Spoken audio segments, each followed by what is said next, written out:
Hello friends, स्वागत है आपके अपने यूट्यूब चैनल गायत्री ऑफिशियल में। आपका आरपीएफ रिक्रूटमेंट 2024 रेलवे बोर्ड की तरफ से देखिए नोटिफिकेशन जारी किया गया है। Ministry of railways railway board. अब इसमें बताया गया है सब इंस्पेक्टर एग्जीक्यूटिव और कांस्टेबल एग्जीक्यूटिव इन आरपीएफ आरपीएसएफ। तो 2024 के लिए ये भी एक बड़ी अपडेट है हमारे कैंडिडेट्स जो तैयारी कर रहे हैं उनके लिए।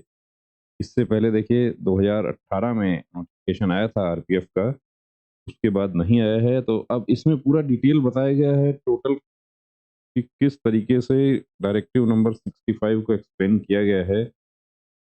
Determination of vacancies, number of vacancies to be filled shall be decided by the ministry of railways from time to time. अब ऐसा माना जा रहा है कि लगभग जो वैकेंसीज है वो टोटल कांस्टेबल और उसके लिए 2250 के आसपास वैकेंसी जो है वो इस साल आने की उम्मीद की जा रही है, और उससे ज्यादा ही की जा रही है।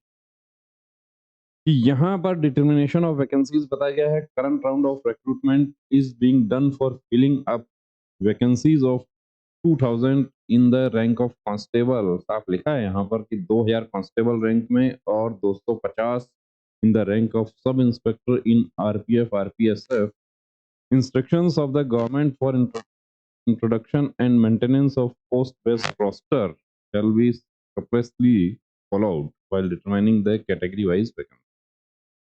और 10% इसमें जो वैकेंसीज है वो एक्स सर्विसमैन के लिए रिजर्व है, और 15% वैकेंसीज फीमेल कैंडिडेट के लिए रिजर्व है। रिक्रूटमेंट प्रोसेस के बारे में पूरा बताया गया है। सबसे पहले क्या होगा, आपका सीबीटी होगा, कंप्यूटर बेस्ड टेस्ट। उसके बाद में physical efficiency test, physical measurement test conducted by railway protection force, और डॉक्यूमेंट वेरिफिकेशन वो भी आरपीएफ की तरफ से होगा।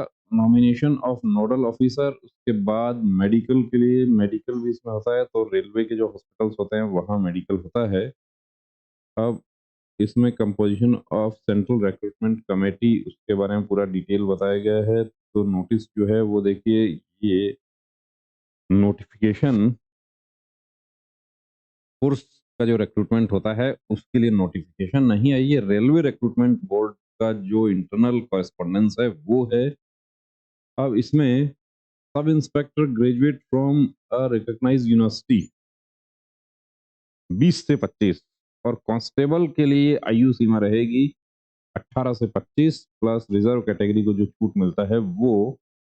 तो ये भी अच्छी बात है कि एससी एसटी वाले 30 तक और ओबीसी वाले 28 तक अप्लाई कर सकते हैं। यानी जो कैंडिडेट एसएससी जीडी में बाहर हो गए वो यहाँ पर उनके लिए फायदा है। दूसरी बात, फिजिकल मेजरमेंट की यदि हम बात करें तो वो भी यहाँ पर छूट है। मेल कैंडिडेट के लिए 165, एससी एसटी के लिए 160, और गढ़वाली गोरखा मराठा डोगरा कुमाऊनी अदर जो है उनके लिए 163 है। फीमेल के लिए 157, 152, 155, और मेल कैंडिडेट का 80, 85, 5 सेंटीमीटर का जो पब्लिकेशन ऑफ एम्प्लॉयमेंट नोटिस।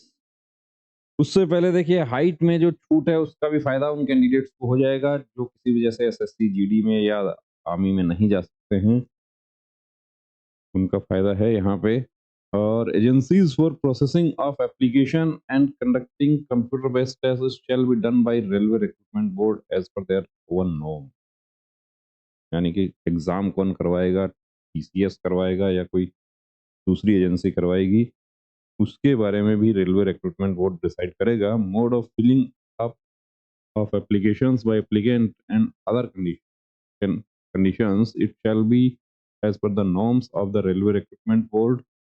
उसके बारे में पूरा बताया गया है। एग्जामिनेशन फी डिसाइड किया जाएगा रेलवे रिक्रूटमेंट बोर्ड के द्वारा। मोड ऑफ पेमेंट भी डिसाइड किया जाएगा। मोड ऑफ एप्लीकेशन ऑनलाइन जैसा भी होगा वो सब डिसाइड किया जाएगा। और कंप्यूटर बेस्ड टेस्ट का पूरा डिटेल इसमें बताया गया है, कितना मिनिमम क्वालिफाइंग होगा। अब देखिए क्या सिलेबस क्या रहेगा वो भी पूरा डिटेल। तो जनरल अवेयरनेस 50 क्वेश्चंस हैं, अर्थमेटिक 35, और general intelligence and reasoning 35। Hindi English किसी तरह का कोई लैंग्वेज का कोई मैटर नहीं है यहाँ पे। वही एसएससी जीडी वाला आप पढ़ते हैं तो कांस्टेबल के लिए आपके यहाँ पर तैयारी हो जाएगी। जनरल अवेयरनेस, अर्थमेटिक, वो भी पूरा डिटेल दिया है, उसका अलग से आपके लिए वीडियो बना रहे हैं। Finalisation of process after computer based test, the result of CBT shall be finalised by the railway recruitment board concerned. The call letter for the PET PMT will be issued by RRB in consultation with the nodal officer of RPF। अब यहाँ पर कितने गुना candidates को पास किया जाएगा वो भी कहा गया है। For the post of constable executive and sub inspector executive candidates to the extend of 10 times of number of vacancies in each category for male and female ex-servicemen candidates shall be called for PT and PM। 10 Guna candidates को physical efficiency बुलाया। Physical efficiency में भी यहाँ पर बताया गया है कि कौन कौन से इवेंट्स होंगे, वो भी पूरा डिटेल दिया गया है, तो वो भी आपको दिखा देते हैं।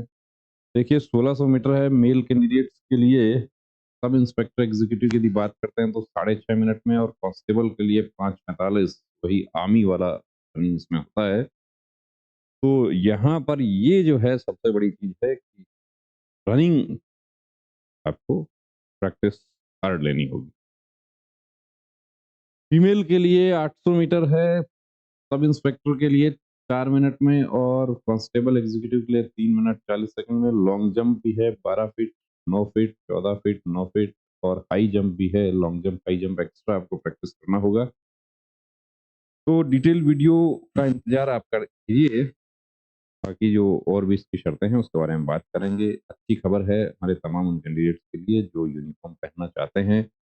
बने रहिए दोस्तों चैनल के साथ, और अपनी तैयारी में अभी से जुट जाइए। 2024 में आने वाली भर्तियों में एक नई भी शामिल हो गई है, आरपीएफ और आरपीएसएफ, सब इंस्पेक्टर एग्जीक्यूटिव एंड कांस्टेबल। जय हिंद।